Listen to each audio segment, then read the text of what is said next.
Se abre la sesión. Señor secretario, la cuenta.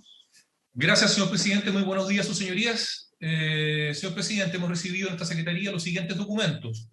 Un oficio del ministro del Interior y Seguridad Pública, señor Rodrigo Delgado, con el que responde consultas que se hicieran a nombre de esta instancia parlamentaria a propósito del estudio del proyecto de ley que concede indulto general por razones humanitarias a las personas que indica y por los delitos que señala, que corresponde al boletín número 13.941-17. También un análisis elaborado por la señora Francis Espinosa, representante de la agrupación Madres de la Plaza Colón, sobre el informe realizado por la Universidad Católica del Norte en el marco del estudio del proyecto de ley que concede indulto general por razones humanitarias. También un informe elaborado por el Centro de Derechos Humanos de la Facultad de Derecho de la Universidad de Chile, por medio del cual esta institución universitaria de respuesta a una solicitud planteada por esta instancia respecto del proyecto de ley que concede indulto general por razones humanitarias. Y finalmente, señor presidente, un correo electrónico del ciudadano señor Pablo Zambrano, quien solicita que no se promueva una ley sobre indulto o amnistía para quienes hayan sido privados de libertad a raíz del llamado estallido social. Eso, señor presidente, como cuenta.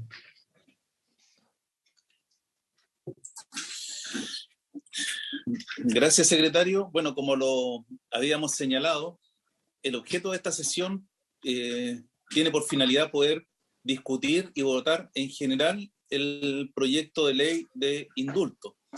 Como hemos tenido ya 8 sesiones para discutir el tema, donde hemos podido intercambiar opiniones con abogados penalistas, con abogados de familiares de los presos de la revuelta, con familiares de los presos, lo que le propondría a la comisión es que el secretario pueda ir tomando la intención de voto de cada senador y que al momento de votar cada senador pueda hacer uso de la palabra, pudiendo justificar su voto y señalando las aprehensiones que pueda tener sobre este proyecto. ¿Les parece esa forma de proceder?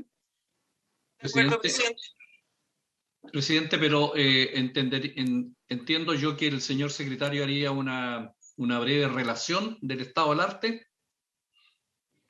Antes de que ¿Se puede hacer el secretario una breve relación del estado del arte del proyecto? Del proyecto, porque una vez terminada la votación, discutiríamos cuáles son los quórums con los cuales debiera ser votado este proyecto con el resultado general de la comisión, de la votación general. Don Ignacio, le ofrezco la palabra si es que puede hacer una breve relación del estado del arte. Muchas gracias, señor presidente. Señor presidente, esta instancia parlamentaria ha realizado una serie de audiencias destinadas a escuchar, en el marco de la discusión en general de este asunto, la opinión de diversos expertos y personas e instituciones en relación con el proyecto de ley que concede indulto general por razones humanitarias a las personas que indica y por los delitos que señala. En ese sentido, esta comisión ha recibido al ministro del Interior y Seguridad Pública, acompañado por el subsecretario del Interior y sus asesores legislativos. También al ministro de Justicia y Derechos Humanos, acompañado por el subsecretario de Justicia, la subsecretaria de Derechos Humanos, el jefe del Departamento de Análisis Normativo de esta subsecretaría.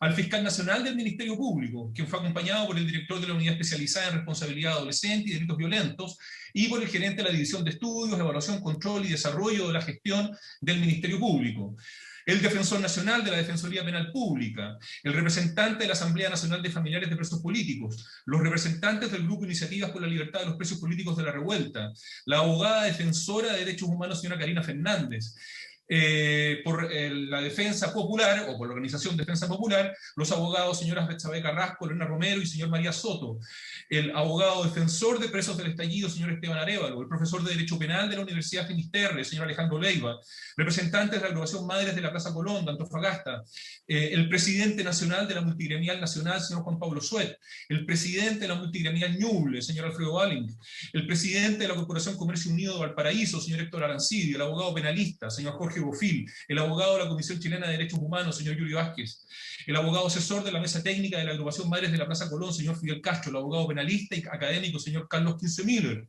el abogado, señor Fernando González. Señor presidente, luego de todas estas audiencias y de todas estas presentaciones y exposiciones que nos hicieron nuestros invitados, esta comisión ya ha adoptado la decisión de proceder a la votación en general, o de la idea de legislar en la materia, en esta sesión, sin perjuicio de también abocarse al problema relativo a los quórums de aprobación del articulado de este proyecto, o de los distintos artículos que se contienen en esta iniciativa legal. Eso, señor presidente.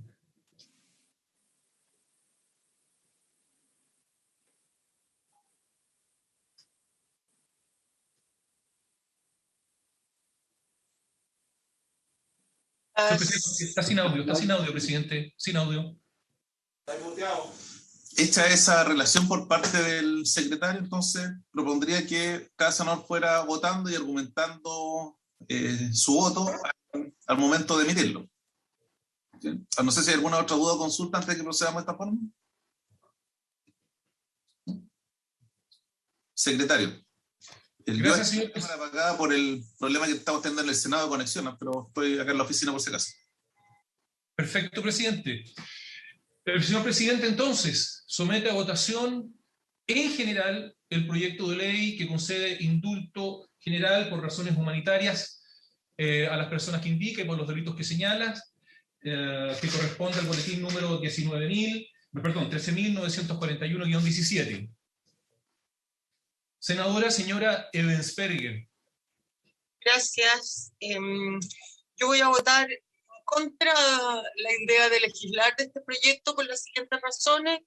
Estoy en contra por razones de forma y de fondo. Razones de forma, creo que el proyecto se presenta como un indulto general y en realidad es una amnistía. Recordar que ambos indultos y amnistía son formas de extinción de la responsabilidad penal en nuestro sistema penal.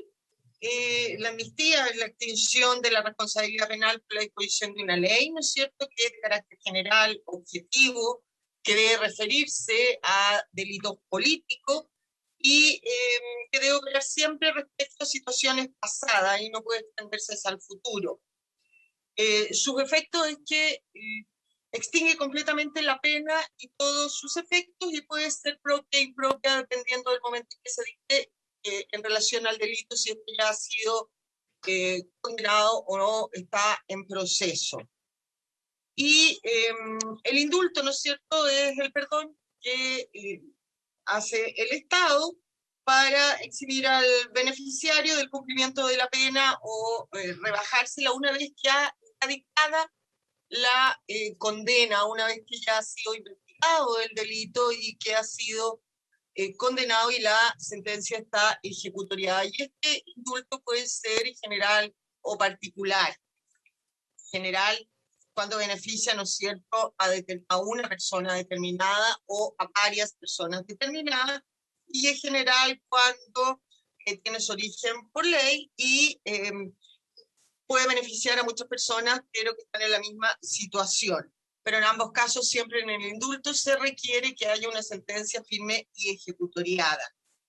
La diferencia, entonces, entre indulto y amnistía es que el primero no quita además al beneficiario el carácter condenado y se requiere de una condena previa. Por lo tanto, se debe seguir el proceso hasta su término y si se es condenado, procede el indulto. Si no, si no hay una condena previa, una sentencia ejecutoriada, estamos frente a una amnistía, para lo cual se requieren sus requisitos. Y respecto a por qué no estoy de acuerdo en razones de fondo, no estoy de acuerdo porque creo que el estallido social de octubre del 2019 en adelante, que dio paso, ¿no es cierto?, a la dictación de una nueva constitución, a una elección de un plebiscito, a muchas demandas sociales que gran cantidad de personas manifestaron pacíficamente y otras se dedicaron durante o aprovechándose de estas manifestaciones sociales de cometer delitos. Yo creo que lo que la Constitución asegura a todas las personas, tanto en nuestro país como internacionalmente, en todos los tratados internacionales, es el derecho a manifestarse pacíficamente. No está garantizado el derecho de, en esta manifestación de lo que uno quiere dar a conocer, la violencia, ni menos el cometer delitos. La violencia no creo yo que pueda ser validada como una manera legítima de actuar en política. Creo que eso debilita la democracia. Creo que tampoco es bueno confundir acá quiénes fueron las reales víctimas del estallido social. Yo puedo empatizar, y de hecho empatizo porque soy madre, con el dolor de todas las madres que hemos escuchado acá y que tienen a sus hijos privados de libertad.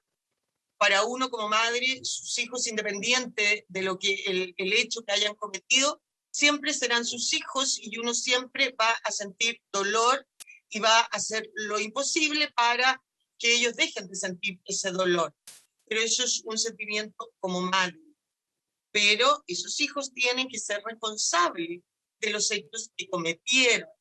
Y las verdaderas víctimas del estallido social son aquellas personas que sufrieron delitos de saqueo, de incendio. Son esos miles de comerciantes que vieron frustrados y que perdieron el trabajo de toda su vida, producto de violencia, producto de incendio, producto de saqueo.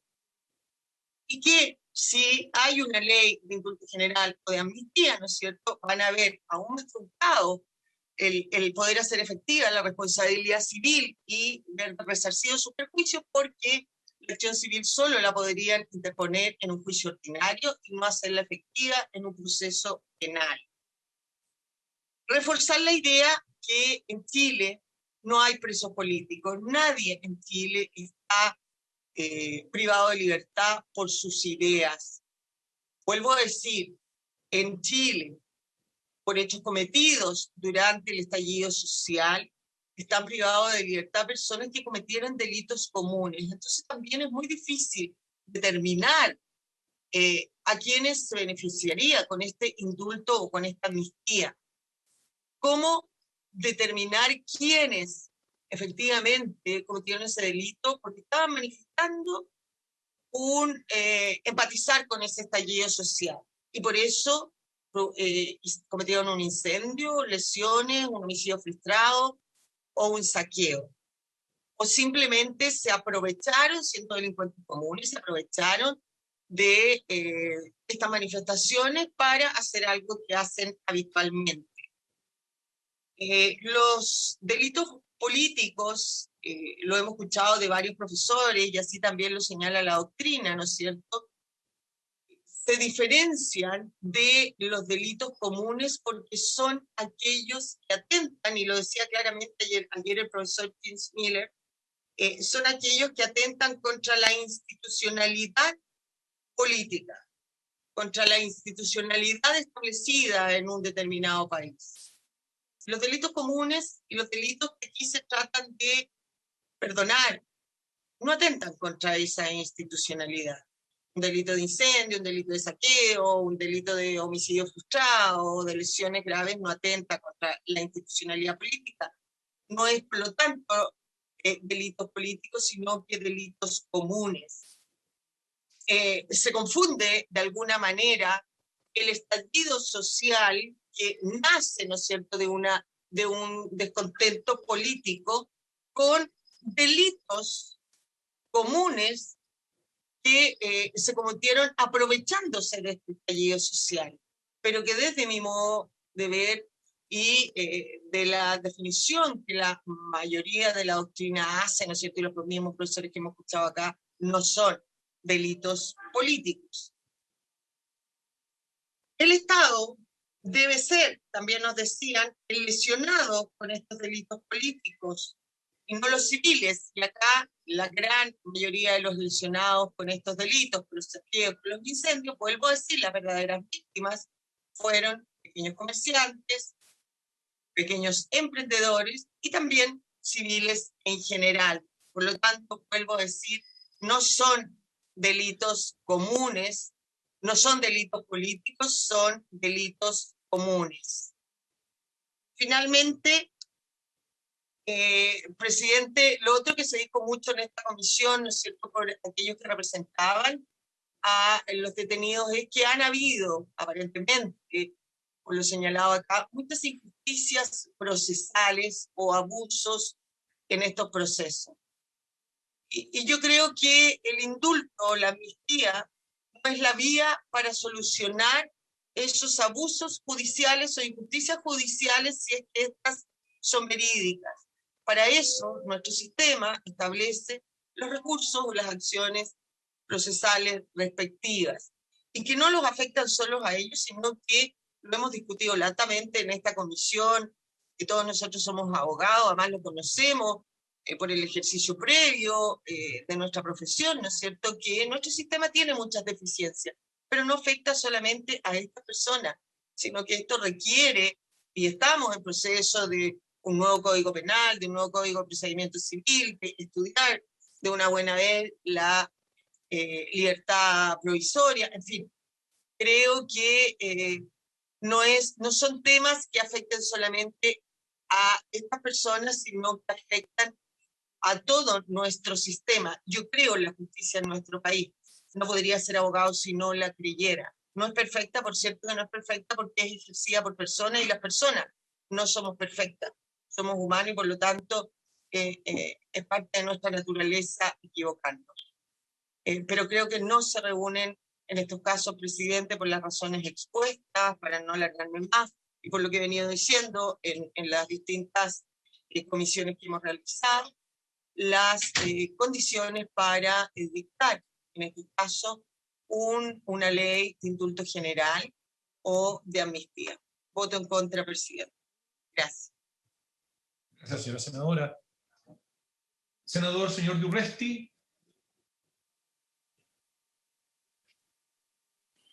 Gracias, presidente. Voy a justificar mi voto luego de escuchar a distintas organizaciones, abogados, académicos, pero particularmente madres y familiares de presos por la revuelta. Mi voto va a ser favorable. Estamos votando en general, quedan todavía etapas en las cuales hay que discutir desde el punto de vista de la técnica legislativa, lo hemos señalado, el poder precisar adecuadamente a quién va a favorecer, a aquellas personas que claramente están en una situación hoy día insostenible, en lo cual, como lo señalaban distintos defensores, la falta de objetividad, el uso abusivo y extendido de la prisión preventiva, el uso indiscriminado de querellas genéricas por parte del Ministerio del Interior, nos lleva a una situación de una serie de casos, decenas de casos a lo largo de Chile, en la cual la situación es insostenible y claramente se está afectando la libertad, la condición de decenas de personas que hoy día participando en un proceso de una revuelta popular frente a un sistema y que no podemos desconocer, que provocó el inicio de un proceso constituyente, de un acuerdo, de una convocatoria amplia a un plebiscito de entrada, a la elección de una asamblea constituyente o convención constitucional, y que hoy día se está en un proceso inédito en Chile con participación paritaria, pueblos originarios, para redactar una nueva constitución. No podemos soslayar esa situación. Solidarizo y creo que también es tarea del Estado el poder colaborar, el poder ayudar a poner en pie a decenas de personas que injustamente vieron perdido, destruido su patrimonio. Lo rechazo y no estoy de acuerdo con eso, pero claramente entendemos que la conmoción, el proceso que se vivió en todo Chile tenía un amplio trasfondo político, de injusticia, de rebelión contra un sistema injusto, un sistema excluyente, un sistema que se plasmaba, a diferencia de lo que sostenía la derecha en este país, los sectores conservadores, que se plasmaba en la Constitución, que se plasmaba en un instrumento que es la Constitución de 1980 como una camisa de fuerza, como una Constitución tramposa que llevó a que los sectores más conservadores entendieran que había que abrir un proceso democrático hoy día como el que vivimos en la Convención Constituyente. Entonces creo que esto es un avance, esto es una posibilidad de efectivamente resolver una situación que apremia a decenas de familias. Y los testimonios desgarradores que escuchamos, no solo sus defensores, sino también de académicos y también de sus familiares, me llevan a votar a favor, señor presidente, y esperar que tanto en la sala como en la votación en particular precisemos todos aquellos aspectos que puedan haber dudas, desde el punto de vista que también lo han señalado distintos constitucionalistas, distintos penalistas, pero mi voto es a favor en este caso, señor presidente. Muchas gracias, senador. Senador, señor Galilea. Gracias, secretario. Para fundamentar el voto voy a hacer algunos análisis basados en todas las exposiciones e informes que hemos recibido.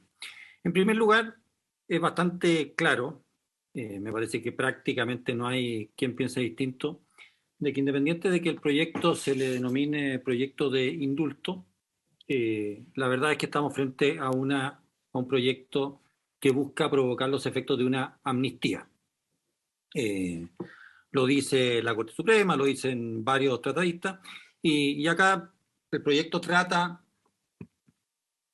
por así decirlo, de volver a significar la palabra o el concepto indulto y volver a significar lo que es la amnistía. Pero si nos atenemos a lo que histórica, legislativamente y doctrinalmente es la amnistía y lo que es el indulto, evidentemente que acá estamos frente a un intento de amnistiar y no de indultar. Tal como lo dice y nace, hay argumentos de texto, pero además hay argumentos doctrinarios. Para que proceda el indulto siempre tiene que haber condena. No existe indulto previo a condena.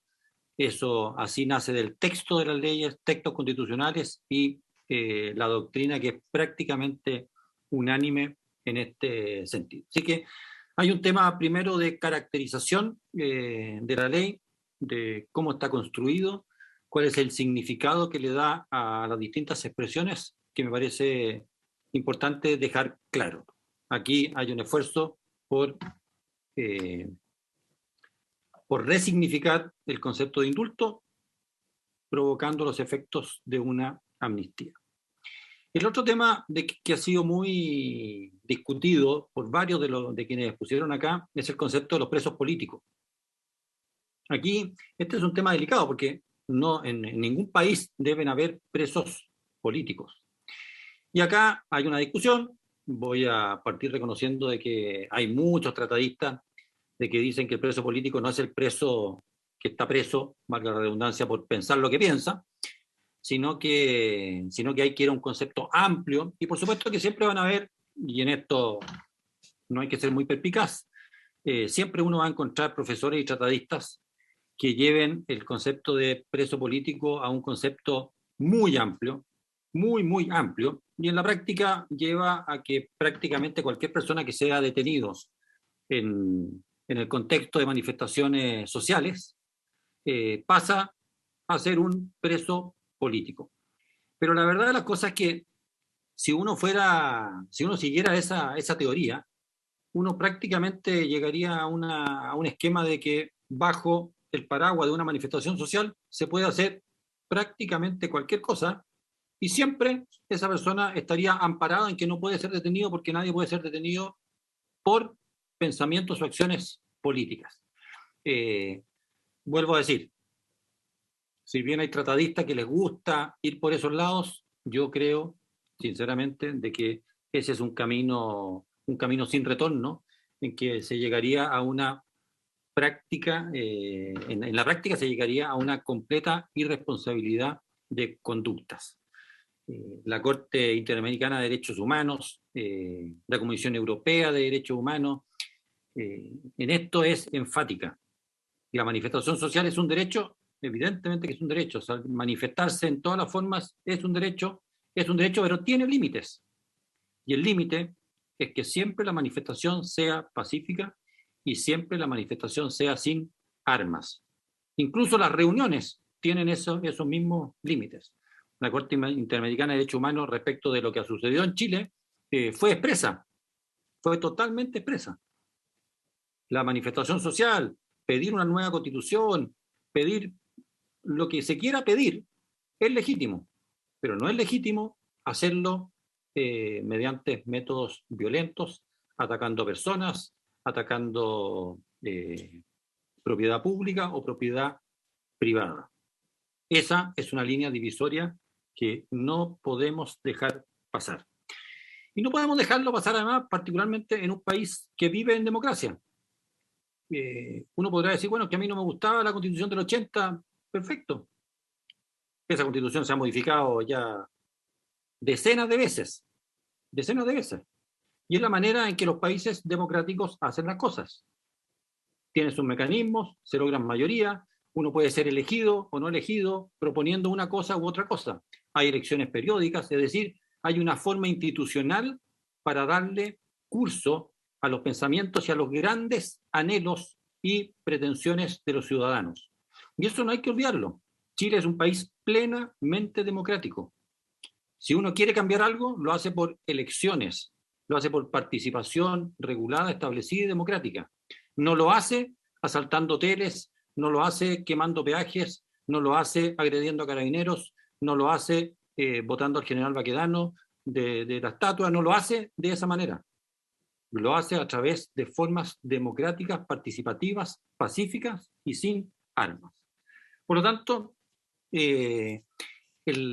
tanto desde el punto de vista de técnica legislativa como desde el fondo de lo que se pretende, yo me declaro completamente contrario a esta iniciativa.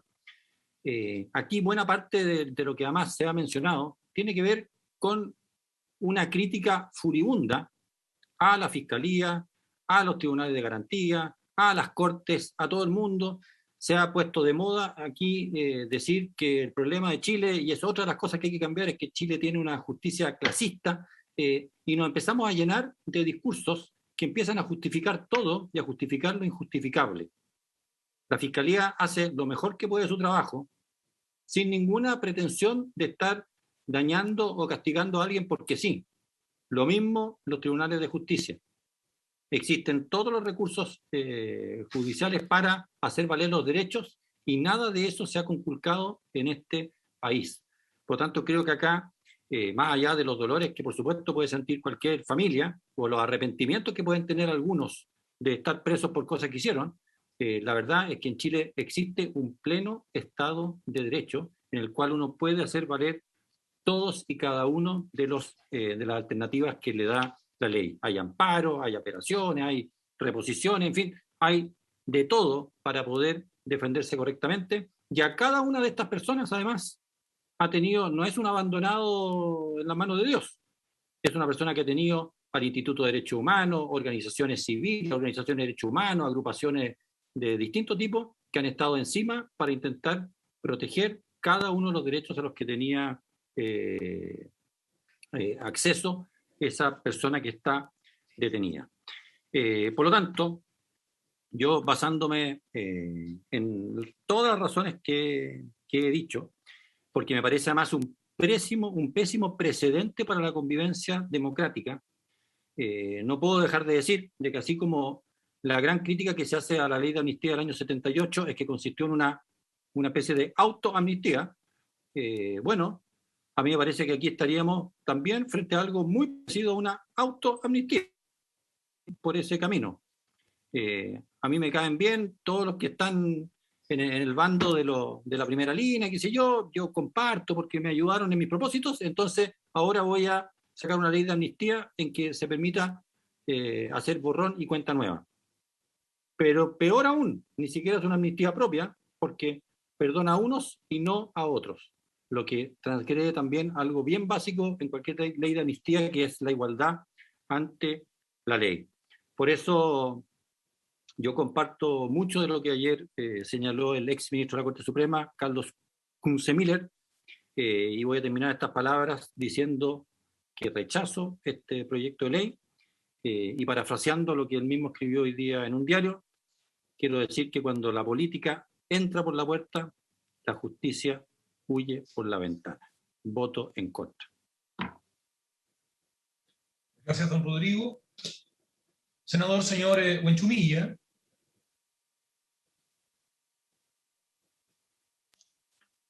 Bueno, muchas gracias, señor secretario. Presidente, mire, es evidente que en el sistema democrático que tenemos, con todas sus luces y sombras, pero por lo menos un poco más de 200 años en el mundo, y acá en Chile también, es evidente que tiene por objeto una convivencia entre los ciudadanos que excluya la violencia. Entonces, cuando aquí se esgrime el fundamento de que están permitidas las manifestaciones pacíficas, sin violencia y sin comisión de delito, bueno, estamos diciendo una cosa obvia. Efectivamente, en democracia, la metodología es el diálogo, la búsqueda de soluciones a todos los problemas que existen en el desarrollo y en la convivencia de los seres humanos. Pero el problema es que la naturaleza histórica del indulto y de la amnistía está hecha cuando se producen situaciones excepcionales que se saltan la regla de que las relaciones tienen que ser pacíficas. El indulto y la amnistía no está hecha para tiempos de normalidad, en que todo transcurre pacíficamente. La amnistía es una institución, y el indulto son instituciones jurídicas que se pierden en la noche de los tiempos, más allá de los romanos, que llegan a miles de años, donde siempre el gobernante tuvo como el derecho de gracia cuando en circunstancias excepcionales y en búsqueda de restablecer la paz social, bienes superiores, como es restablecer la normalidad, se hacía uso de estos derechos de gracia para perdonar a aquellos que habían quebrantado las reglas de la convivencia pacífica y que justamente se alzaban de una manera violenta en contra del orden establecido. Entonces, ese argumento de decir, mire, que en democracia todas las manifestaciones tienen que ser pacíficas, bueno, es obvio. Pero entonces no estaríamos hablando de indulto, porque el indulto y la amnistía se aplican justamente desde el punto de vista histórico cuando suceden cuestiones excepcionales, situaciones de conflicto que van más allá de la situación normal de las relaciones que tienen las sociedades. Y por lo tanto a mí me parece pertinente que las senadoras y senadores que presentaron ante el Senado tengan pleno derecho precisamente a traer al debate nacional la posibilidad de un indulto, así lo llamaron ellos y ellas, a propósito del estallido social de octubre del 2019. Porque entiendo yo que el análisis que hicieron fue que el estallido social era uno más de tantos conflictos profundos que hemos tenido como sociedad a lo largo de la historia de Chile y que por lo tanto ameritaba, como se hizo en el pasado, dictar una ley de indulto o de amnistía en los términos que hemos estado debatiendo en estas sesiones del Senado. Y así ha sido en la historia de Chile. Si uno hace un breve repaso histórico, esto parte el año 1828, a propósito de la elaboración de la Constitución de ese año, que quería dejar atrás el modelo federal que se había implantado pocos años atrás y donde hubo un conflicto con alzamiento de armas insurreccionales que devino en definitiva en la dictación de una ley de amnistía. Eso fue en los inicios de la República del año 1828.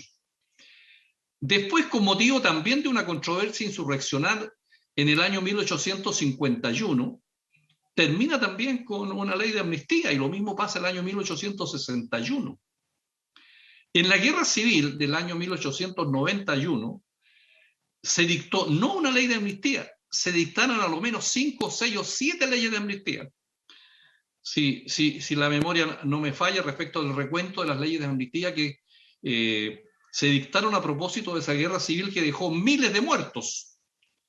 Entonces, claro, uno podría decir, mire, se prohíben las guerras civiles, no hay que matar a las personas y hay que convivir en paz, pero cuando se producen un enfrentamiento entre el Congreso y el presidente de la época, que termina con un suicidio, y se enfrenta el ejército por un lado, la marina por otro lado, y termina con miles de muertos, esto culmina, desde el punto de vista institucional, con la dictación de muchas leyes de amnistía que trataron de dar término a ese proceso violento de enfrentamiento que sufrió la sociedad chilena. El año 1924 hubo también un golpe de Estado que significó que el presidente de la época, el presidente Alessandri, tuviera que salir y entrar los militares. Y después, cuando viene el presidente Alessandri el año 1925, bueno, termina también con una ley de amnistía. Entiendo que en el año 31-32 también se dicta otra ley de amnistía. Más adelante, en el año 1957, en el gobierno del presidente Ibáñez, hubo una revuelta popular el 2 de abril de ese año, pero más o menos calcada de lo que pasó en el estallido social de octubre del 2019, que está ampliamente documentada por distinguidos historiadores respecto de lo que fue esa revuelta social del año 1957 a propósito de la subida del precio del boleto de las micro. Mire qué coincidencia acá con la subida de los 30 pesos del metro el año 2019. Bueno, el año 1957 termina eso con una ley de amnistía. Después el presidente Frei Montalva, entre el año 64 y 70, dicta otra ley de amnistía a propósito de la ley Mordaza, respecto de periodistas que habían sido procesados por esa ley. Entonces, la historia de Chile está lleno de perdones de gracia, de renuncia del Estado al poder punitivo respecto de hechos y delitos sucedidos en situaciones de conflicto social con todo tipo de efectos, incluso miles de muertos. En esas circunstancias es posible entonces pensar si es posible o no dictar una ley de indulto o una ley de amnistía.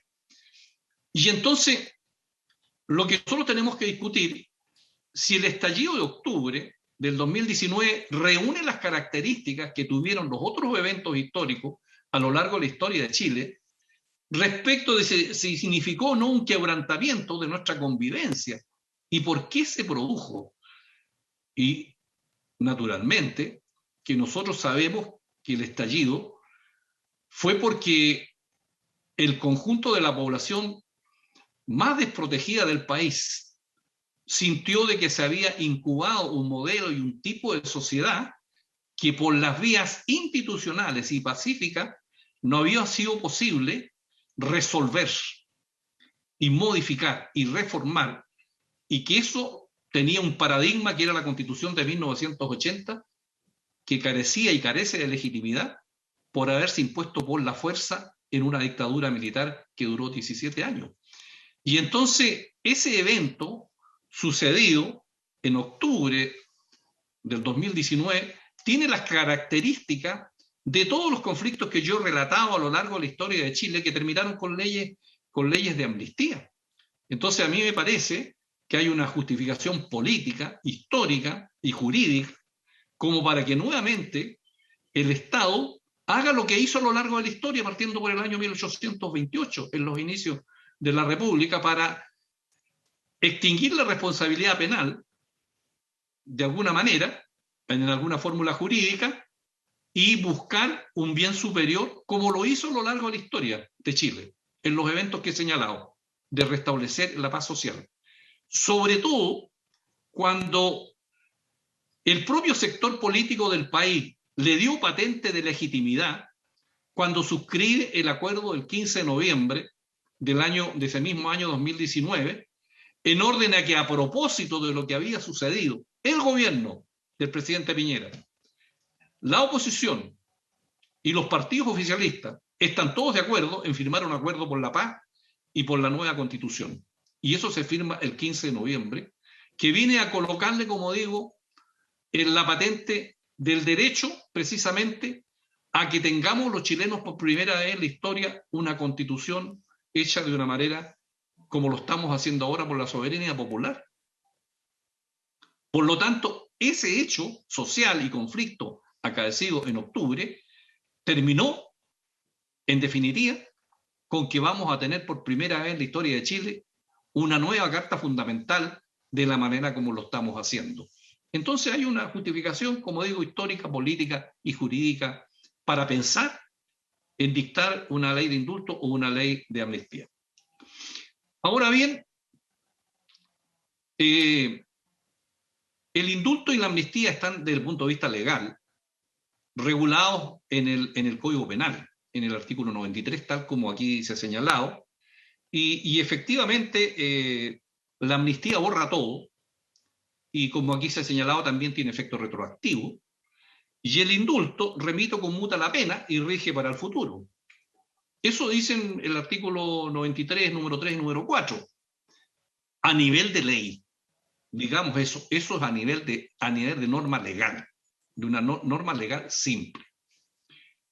A nivel de la Constitución, nosotros tenemos que en el artículo 32, número 14 de la Constitución, se regula la facultad presidencial del indulto particular. Y ese, dice el artículo 32, número 14, debe hacerse en conformidad a la ley y debe haber sentencia ejecutoria, efectivamente. Pero eso rige para los indultos particulares. Los indultos generales están regulados en el artículo 63, número 16 de la Constitución Política, como una facultad del Congreso Nacional. Y en Chile existe una regulación de los indultos particulares, pero no existe una reglamentación propia de los indultos o amnistías de orden general, que de acuerdo al artículo 63, número 16, le corresponde al Congreso Nacional.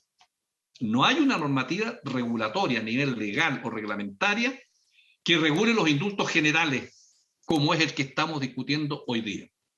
En consecuencia, no obstante que el proyecto de indulto tiene más cara de amnistía, es perfectamente legal y legítimo y constitucional que durante la tramitación del proyecto en particular nosotros pudiéramos modificar el artículo 93, número 3 y 4, porque se trata de una materia propia de ley y no tenemos restricción constitucional para que en una ley de indulto general o de amnistía general nosotros pudiéramos modificar las normas legales que tipifican estas instituciones, vuelvo a repetir, en el artículo 93, 3 y 4 del Código Penal, porque es a nivel de ley simple y deberíamos hacerlo naturalmente por ley de quórum calificado, como es lo que dice la Constitución respecto de la ley de indultos generales y de amnistías generales. Entonces, señor presidente, termino señalando que en virtud de esas consideraciones, yo creo que tenemos que buscar la paz social en Chile. Creo que tenemos que entender los sectores políticos que hemos estado divididos por 40 años por una constitución ilegítima dictada en dictadura, y que es el paradigma de lo que es la división y lo que ha sido esta sociedad en Chile. ¿Vamos a seguir divididos por 40 años más? ¿O vamos a tener una nueva constitución que va a ser, como dicen varios autores en distintos libros, la casa común de todos? Yo aspiro a que la constitución que salga de la convención sea la casa común de todos. Una constitución legítima que nos represente a todos, porque en Chile no sobra nadie. Porque si hay sectores que piensan de que este país lo conforman unos pocos o unos muchos, no, lo conformamos todos. Porque esa ha sido la historia de Chile, la historia de la humanidad, donde todos tenemos derecho a pensar distinto, donde muchas veces hay intereses contrapuestos, pero vivimos todos aquí. Y por lo tanto, cuadrar la caja significa cómo todos los sectores del país, con sus distintos intereses, con sus distintos luces y sombras, sufrimiento, dolores y beneficios de lo que ha sido el modelo y el tipo de sociedad que hemos construido, amerita de que seriamente los políticos nos demos cuenta de que tenemos que pasar a una fase distinta, dejar atrás lo que fueron los dolores producto del golpe de Estado, de la dictadura, con responsabilidades compartidas de todos los sectores, donde nadie puede tirar aquí la primera piedra.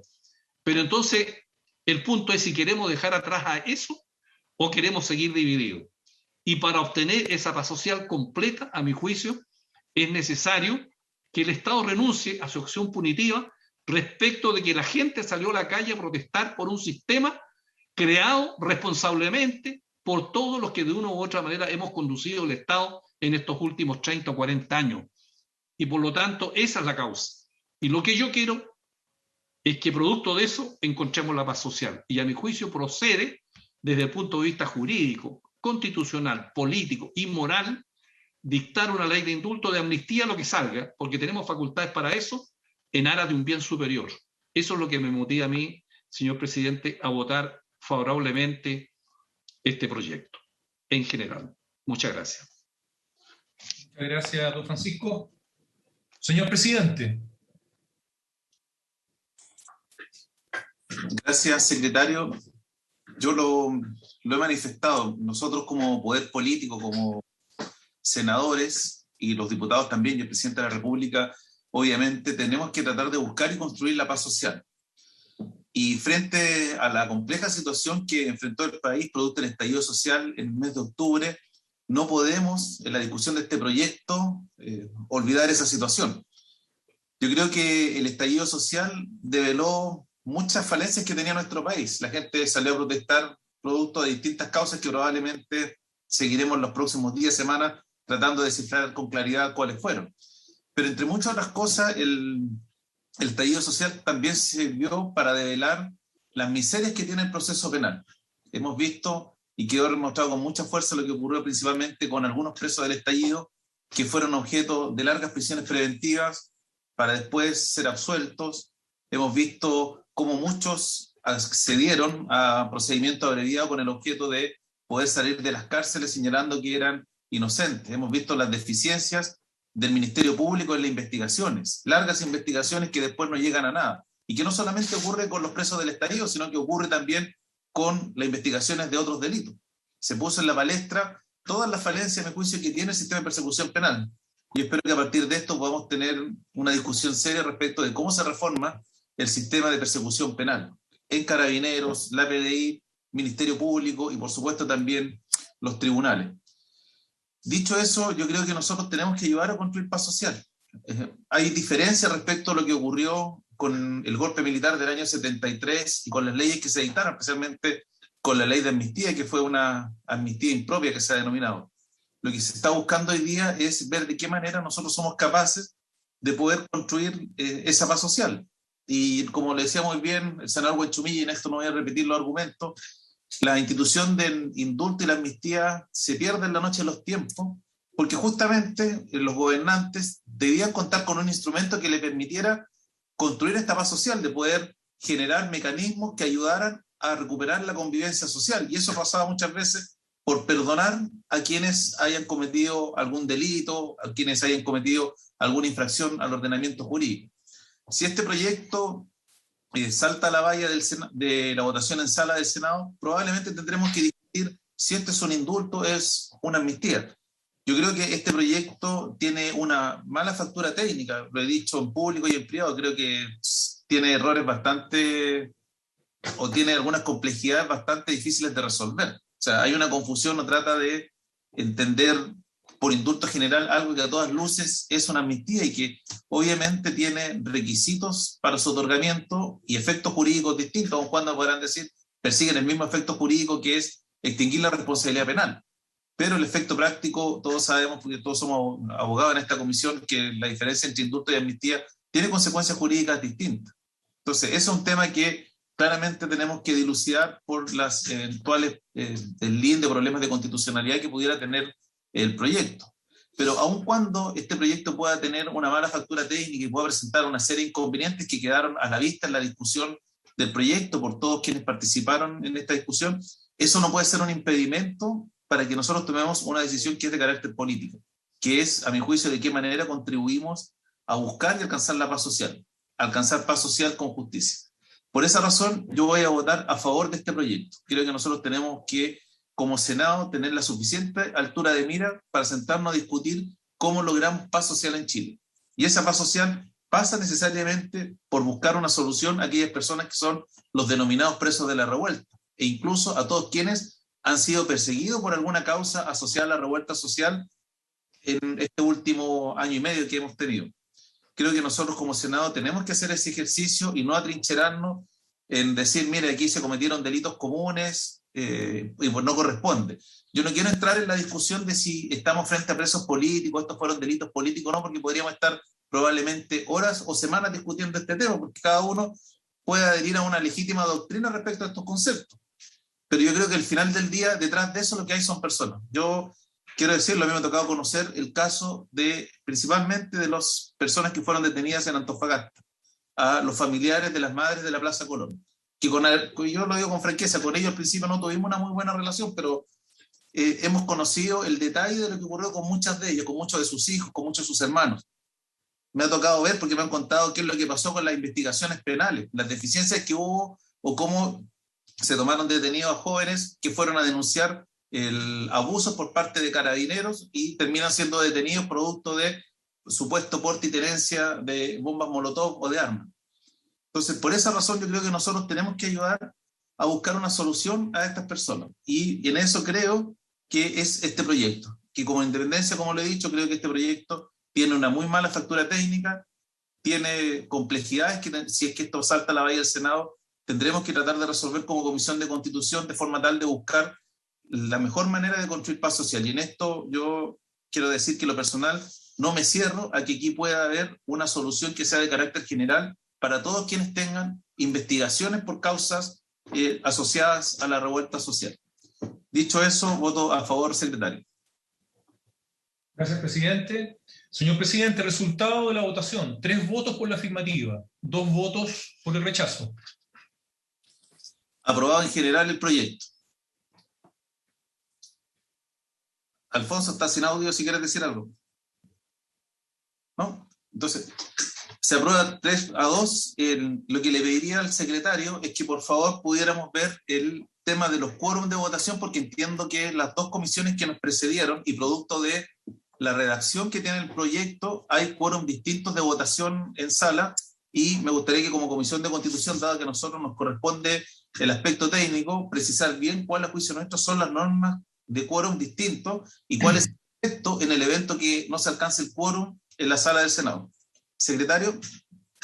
Muchas gracias, señor presidente. Señor presidente, si usted me permite, esta secretaría quisiera compartir con ustedes en pantalla el texto del proyecto de ley para una mejor ilustración de sus señorías respecto de lo que voy a señalar a continuación. Ahí tenemos el texto. Este es el texto que viene de las comisiones de Derechos Humanos, Nacionalidad y Ciudadanía y de la Comisión de Seguridad Pública, como ustedes pueden ver allí. Vamos a ir específicamente a aquellas disposiciones, a aquellos artículos que generan el problema. Me refiero a los artículos 4º, 5º y 6º. Ahí vamos, ahí nomás. Gracias. Señor presidente, respecto a este asunto, esta secretaría considera que primeramente tenemos que tomar en consideración algunas normas constitucionales. En primer lugar, la norma contenida en el inciso primero del artículo 77 de la Constitución Política del Estado. Como ustedes saben, esta norma comienza diciendo: una ley orgánica constitucional determinará la organización y atribuciones de los tribunales que fueron necesarios para la pronta y cumplida administración de justicia en todo el territorio de la República. Pues bien, señor presidente, hay reiterada jurisprudencia del Tribunal Constitucional en orden a entender que cuando el constituyente habla de organización, se está refiriendo a la estructura institucional del Poder Judicial, y que cuando habla de atribuciones, se está refiriendo a la competencia. ¿Qué es la competencia? Estas normas sobre competencia, señor presidente, como ustedes muy bien saben, están contenidas en el Código Orgánico de Tribunales, artículos 108 y siguientes. Presidente, ¿puedo interrumpir un minuto?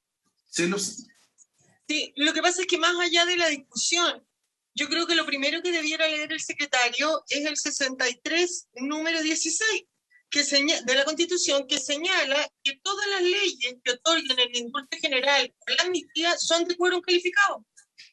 Fin de la discusión, creo yo, ¿no? No, lo que pasa es que hay 2 quórums de votación. ¿De qué quórum? Claro, lo que pasa es que tú tienes razón en lo que planteas, Luz, pero hay normas que tienen que votarse con un quórum distinto en la sala. Que eso es lo que está explicando el secretario. Que además es la misma calificación que hicieron en las 2 comisiones que nos precedieron en la discusión. Es quórum de ley orgánica, ¿no? Son los 4/7. Señor presidente, si me permite. Por eso dejemos terminar el secretario. Okay. Gracias, señor presidente. Señora Luz, voy a explicar justamente aquello que usted está señalando y que le genera preocupación o inquietud. señor presidente, decía que las normas sobre competencia se encuentran en el artículo 108 y siguientes del Código Orgánico de Tribunales. La competencia, ustedes bien saben, consiste en la facultad que tiene cada juez o tribunal para conocer de los negocios que la ley ha colocado dentro de la esfera de sus atribuciones, es decir, su competencia. Enseguida, radicado con arreglo a la ley el conocimiento de un negocio ante el tribunal competente, no se altera esta competencia por causa sobreviniente. Y luego, el artículo 111 del COT señala que el tribunal que es competente para conocer de un asunto, pues igualmente para conocer de todas las incidencias que en él se promuevan. Pues bien, señor presidente, la expresión competencia y la expresión atribuciones en consecuencia, supone que quedan involucradas todas aquellas cuestiones que de alguna u otra manera afectan estos elementos. Es decir, cuando se agrega una atribución o competencia, cuando se modifica una atribución o competencia, cuando se elimina o suprime una competencia o atribución. El artículo 4 del proyecto de ley que ustedes están viendo allí dice: en el caso de aquellas personas sujetas a alguna medida cautelar privativa o restrictiva de libertad, por el solo hecho de solicitar su revisión invocando la concurrencia de las condiciones de los artículos primero, segundo y tercero de la presente ley, estas serán revocadas en cada caso hasta que el juez de la causa resuelva sobre la solicitud. Aquí claramente lo que está pasando, en opinión de esta Secretaría, es que se está afectando la competencia del tribunal de la causa. Hay una afectación de la competencia del tribunal de la causa, las atribuciones que a este le competen o este tiene. Enseguida, el inciso segundo del artículo 4 dice: sin perjuicio de las reglas generales, la resolución que revoque las medidas cautelares de conformidad al inciso anterior será inapelable. En opinión de esta Secretaría, este inciso segundo ya no es una norma sobre competencia o atribuciones, sino que una norma de carácter procesal, ¿no? O procedimental, como señala el profesor Raúl Tavolari. El artículo 5, por su parte, dice: en el caso de las personas condenadas que cumplan con los requisitos para ser beneficiarias de la presente ley, corresponderá al tribunal competente que conoció de la respectiva causa pronunciarse sobre el cumplimiento de las condiciones establecidas en la presente ley de oficio o petición de parte y previa audiencia, donde se conocerá la prueba que exige el artículo 3. Esta, en opinión de esta Secretaría, también sería una norma propiamente de competencia o de atribuciones. El artículo 6, por su parte, dice: no obstante lo dispuesto en el artículo 93, número 4 del Código Penal, las personas beneficiadas por la presente ley podrán encontrarse imputadas o condenadas por alguno de los delitos del artículo 1 y no tendrán el carácter de condenados para todo efecto legal. En opinión, nuevamente, de esta Secretaría, esta no es una norma de competencia, sino que es una norma de derecho sustantivo. No tiene que ver con las atribuciones de los tribunales de justicia, sino que es una norma que genera una cuestión más bien criminológica, ¿no? De índole penal. Pues bien, señor presidente, dije yo al comienzo que estas normas, cuarto, quinto y sexto, generaban problemas. Generan problemas porque las comisiones de Derechos Humanos, Nacional y Ciudadanía y de Seguridad Pública tienen una opinión discordante respecto de cuáles son las normas orgánicas constitucionales, es decir, aquellas que inciden en la competencia de los órganos o atribuciones de los órganos jurisdiccionales, y aquellas normas que no lo son, que son de otro carácter. Según la Comisión de Derechos Humanos, Nacionalidad y Ciudadanía, serían orgánicas constitucionales el artículo 4 íntegramente hablando, o sea, in integrum, el artículo 5 y el artículo 6. En cambio, la Comisión de Seguridad Pública entiende que serían orgánicas constitucionales solamente el inciso 1 del artículo 4 y el artículo 5. Esta Secretaría coincide con el planteamiento de la Comisión de Seguridad Pública y también entiende que solo son de competencia o atribuciones de órganos jurisdiccionales el inciso 1 del artículo 4 y el artículo 5 por las razones que ya he señalado. ¿Qué pasa con el resto del articulado? Efectivamente, como señala la señora senadora Ebensberger, el artículo 63, cuando establece las materias de ley, en su numeral 16, establece que es una materia de ley aquellas que conceden indultos generales y amnistía, y las que fijen normas generales con arreglo a las cuales debe ejercerse la facultad del presidente de la República para conceder indultos particulares y pensiones de gracia. Estamos en el caso de un indulto general. Pues bien, el párrafo segundo de este numeral dice: las leyes que conceden indultos generales y amnistías requerirán siempre de quórum calificado.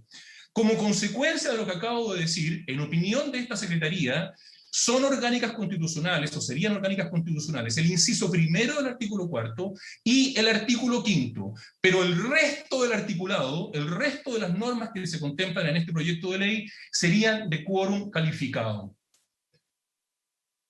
Por lo tanto, señor presidente, si esto es así, el inciso primero del artículo cuarto y el artículo quinto requerirían para su aprobación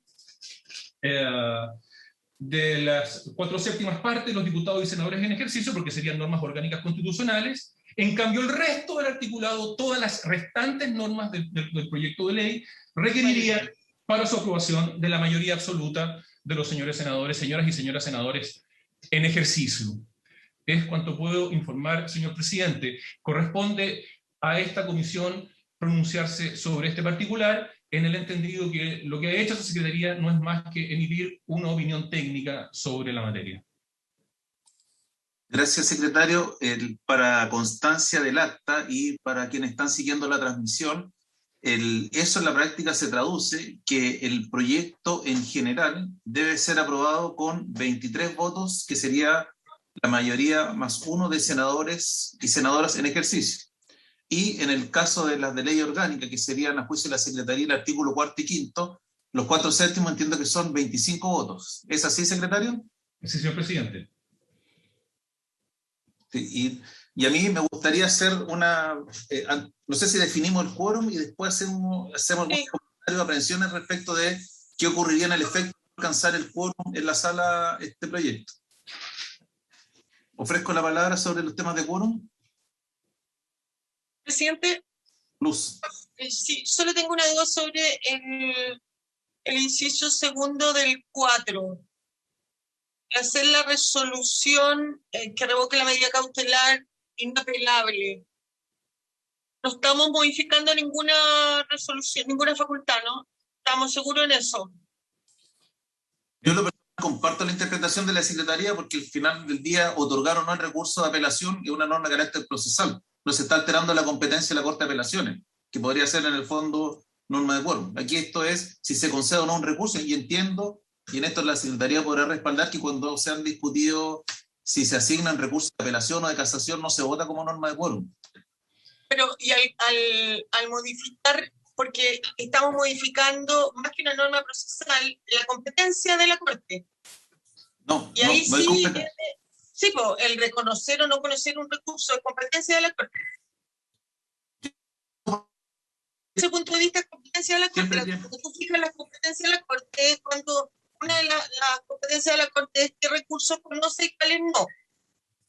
Aquí estamos diciendo que no va a conocer un recurso que revoque las medidas cautelares porque lo estamos poniendo inapelable. De alguna manera estás metiéndote en la competencia de las Cortes. Es mi consulta, es una duda para ser bien precisa nomás y no equivocarnos en eso. No lo estoy afirmando, tengo dudas al respecto porque creo que cuando hablamos de recursos, de que sean o no competentes, estás hablando de la competencia de las Cortes. Y eso sí es ley orgánica. Esa es mi duda, presidente. No quiero, y quiero que la competencia, o sea, que el quórum lo saquemos de acuerdo unánime. Es la duda que yo tengo. Yo entiendo que no es así porque en el fondo la competencia de la Corte es para conocer de los recursos de apelación de determinados procesos. Y yo tengo recuerdo que cuando hemos discutido o hemos votado en otros proyectos civiles, laborales o otro tipo de procedimiento, no se ha votado como norma de quórum la facultad de si una situación es apelable o inapelable. Y en este caso la Corte tiene la competencia porque la Corte conoce de los recursos de apelación en materia penal.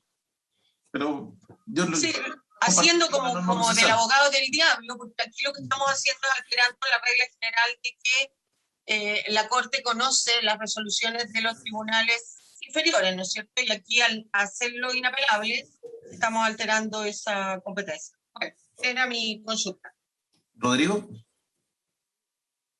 Para meter base en esa conversación, yo tiendo a compartir el criterio de la Secretaría de que el inciso segundo efectivamente no es materia orgánica constitucional, porque no es atribución.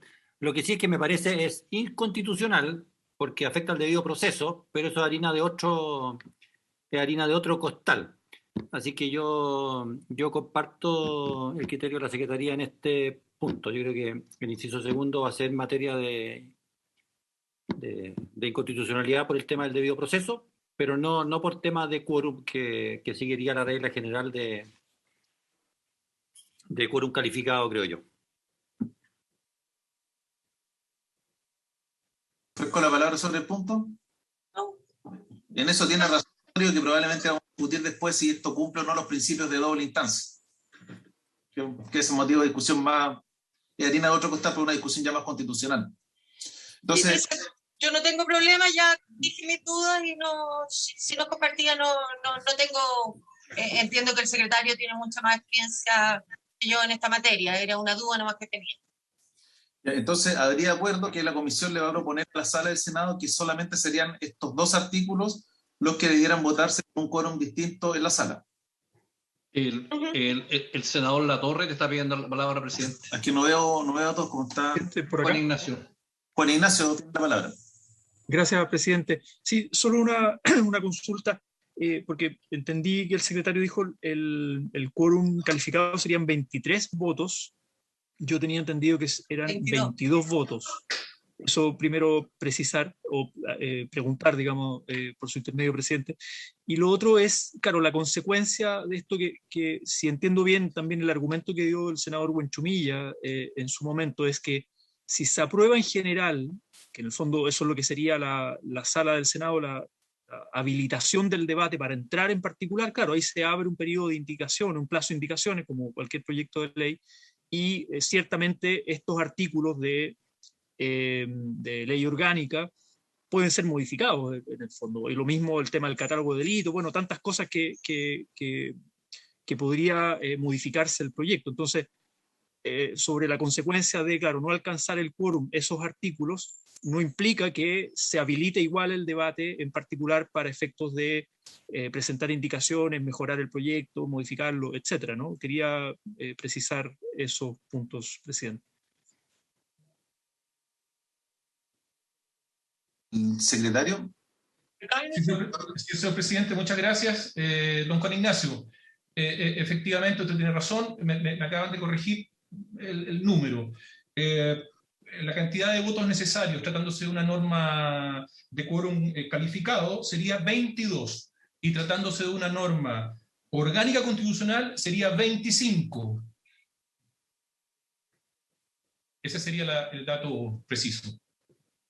Ahora, como comisión vamos a dejar hecha la prevención, independiente de lo que dice el senador Latorre, de que de no alcanzarse el quórum en esta norma de los 4/7, en la práctica lo que va a ocurrir es que podríamos tener un proyecto de ley que otorga el indulto, pero no podría hacerse efectivo, dado que no habría autoridad que conceda el indulto, porque este no es un indulto que opere de pleno derecho, sino que va a operar en la lógica del proyecto previa declaración judicial. Sí, yo quiero hacer una salvedad que en caso de que eso ocurriera y eventualmente no se alcanzara el quórum en la discusión particular, porque probablemente sea difícil conseguir los votos que falten, tendríamos que discutir si esto es una amnistía, porque en el caso de que fuera una amnistía simplemente se podrían beneficiar, a juicio mío, aquellas personas que están siendo aún investigadas o que están con procesos pendientes donde no existe sentencia condenatoria. ¿Por qué razón? Porque cuando uno revisa el Código Procesal Penal, el artículo 248, que habla del cierre de la investigación, obliga a que el fiscal, terminado el plazo de investigación, debe cerrar, y en ese minuto el fiscal puede tomar varias decisiones, entre otras, formular acusación o solicitar el sobreseimiento definitivo o temporal de la causa. Y cuando uno revisa el artículo 250, que es norma vigente del Código Procesal Penal, permite que el juez de garantía decrete el sobreseimiento definitivo según la letra D, cuando se hubiera extinguido la responsabilidad penal del imputado por alguno de los motivos establecidos en la ley.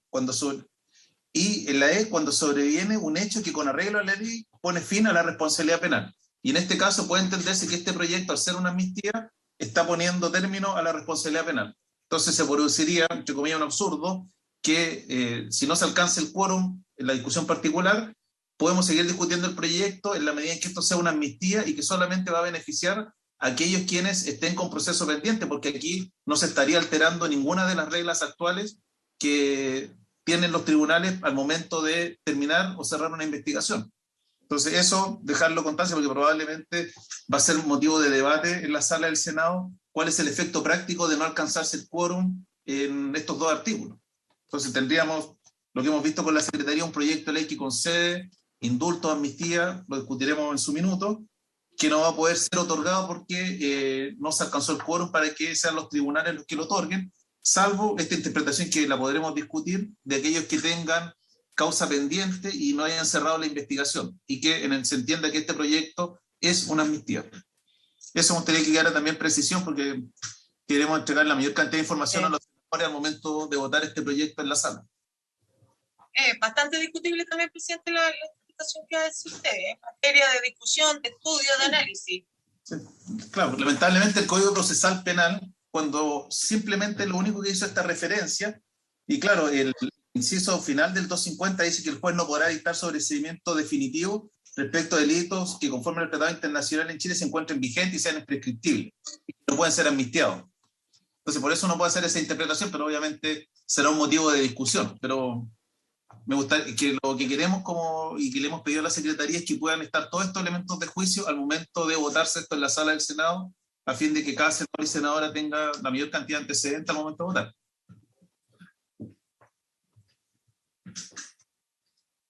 ¿Sí? Yo hoy día, en este minuto, solo podría compartir con usted que es discutible. Sí, no sé, de todas maneras es totalmente discutible. Tendría que estudiarlo un poco más para poder decir si estoy o no estoy de acuerdo con usted o cómo rebatirlo. No tengo los elementos ahora a mano. Y para decir que estoy a favor de su interpretación, en contra. Entonces, por eso es motivo de una interpretación que puede no ser la correcta, pero mi impresión es que lo podría ser dado como está construido el cierre de la investigación y el artículo 250 del Código Procesal Penal. Ofrezco la palabra, Alfonso.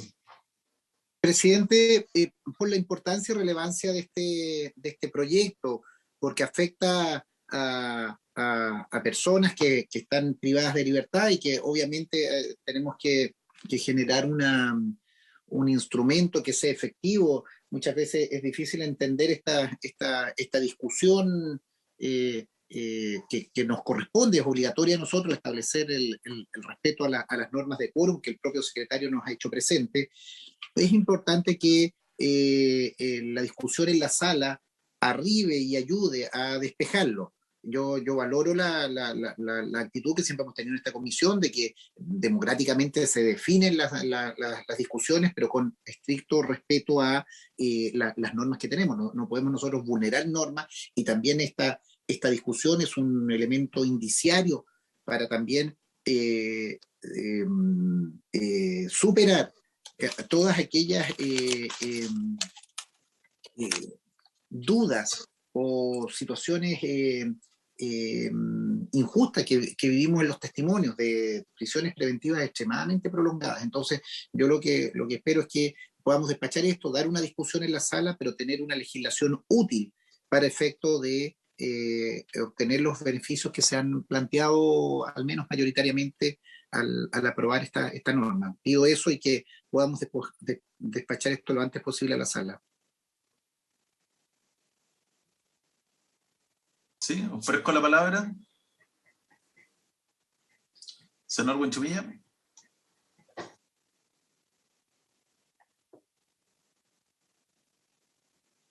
Ahora sí. Presidente, yo entiendo entonces que este proyecto requiere para su votación de quórum calificado. De la mitad, digamos, más uno de los senadores en ejercicio, 22 senadores y senadoras. Pero que el artículo 4 en su inciso primero y el artículo 5 requieren quórum de ley orgánica constitucional 4/7 de las senadoras y senadores en ejercicio. 25 en este caso sería el número. Ahora, dicho eso, y a propósito de lo que señalaba acá el senador Galilea respecto de quebrantamiento de alguna norma del debido proceso, yo creo que tenemos que tener presente que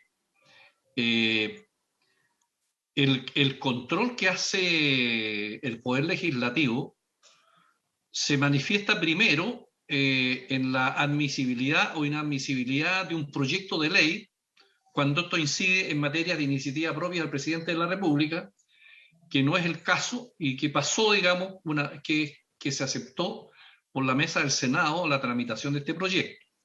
Lo digo en términos teóricos, naturalmente. Y respecto del artículo cuarto y el quinto, bueno, no han sido objeto de indicaciones, esto viene tal cual viene el proyecto, y lo que podríamos nosotros objetar en alguna etapa del procedimiento es la admisibilidad o inadmisibilidad de alguna indicación que fuera contraria a la Constitución. Pero no está dentro de nuestra competencia pronunciarnos respecto de la inconstitucionalidad sustantiva de algún precepto. Eso le corresponderá, si es que es ley orgánica, en el control preventivo que tiene que hacer el Tribunal Constitucional. O más adelante, si es que en alguna gestión alguien quiere recurrir de inaplicabilidad por inconstitucionalidad también al Tribunal Constitucional. Pero en esta etapa de la tramitación de la ley no existe una facultad del Senado ni de la Cámara para tener un pronunciamiento sustantivo respecto de la inconstitucionalidad de un precepto, salvo, digamos, en la etapa de admisibilidad de la indicación presentada por alguna de los legisladores.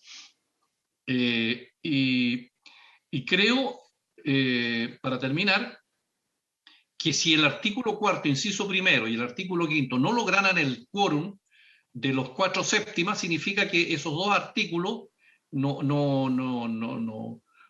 alcanzan el quórum respectivo como para aprobar la idea de legislar respecto a esos dos artículos, y por lo tanto quedarían expulsados, por así decirlo, del proyecto, sin perjuicio de que durante la tramitación legislativa se presenten indicaciones tendientes a darle una salida distinta, jurídica, al proyecto, para los efectos de poder darle curso a su tramitación. Así entiendo yo, por lo menos, presidente, lo que estamos aprobando. Rodrigo. Y solo para complementar, mi referencia al inciso segundo, a la eventual inconstitucionalidad del inciso segundo del artículo cuarto, tiene que ver con la garantía del debido proceso establecida en el 19 número 3 de la Constitución. El proyecto ya pasó su examen de admisibilidad, así que no es momento de discutir eso, pero sí, como ocurre muchas veces cuando alguien se da cuenta de que alguna norma de un proyecto, algún artículo del proyecto o algún inciso del proyecto puede ser objetado constitucionalmente por el TC, por requerimiento, porque toca en el trámite, sería natural querer arreglarlo. En general, denegar la posibilidad de apelación es considerado siempre una infracción al debido proceso, y por lo tanto yo hacía mención a ese tema para eventualmente que alguien presente una indicación y arregle ese aspecto.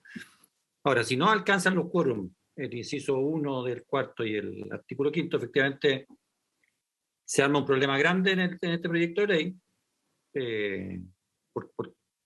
porque no queda tribunal que tenga que ejerza las atribuciones que establecen esta norma, así que va a haber que ver con detenimiento cómo seguiría eso. Tendría que reformularse completamente el proyecto en este sentido, pero era para complementar simplemente, presidente.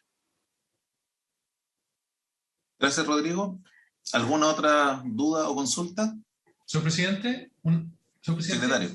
Muchas gracias, presidente. Solo para total claridad de la Secretaría, esta Secretaría entiende que la propuesta de quórum que se ha hecho, distinguiendo normas orgánicas de quórum calificado, es unánime de la Comisión de Constitución, Legislación, Justicia y Reglamento, ¿no?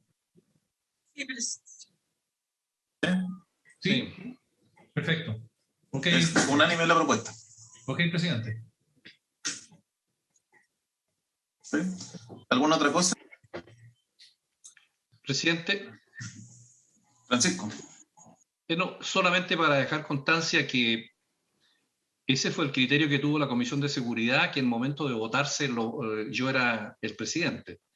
De tal manera que entiendo que hay concordancia entre la Comisión de Seguridad y esta comisión, señor secretario. Así es, don Francisco, tal cual. Sí. La discordancia es con la Comisión de Derechos Humanos, porque la Comisión de Derechos Humanos agregó una norma adicional, que nosotros llamamos que es de carácter procesal y que no es materia de ley orgánica. Claro, Okay. la Comisión de Derechos Humanos, señor presidente, lo que hizo fue declarar todo el artículo 4º orgánico constitucional, más el 5º y el 6º. En cambio, nosotros estamos diciendo inciso 1º, el 4º y el 5º. Muy bien. Bueno, muchas gracias. Dándose cumplido el objeto de la sesión, se levanta. Chao. Recording Chao, stopped. chao. Gracias. Chao.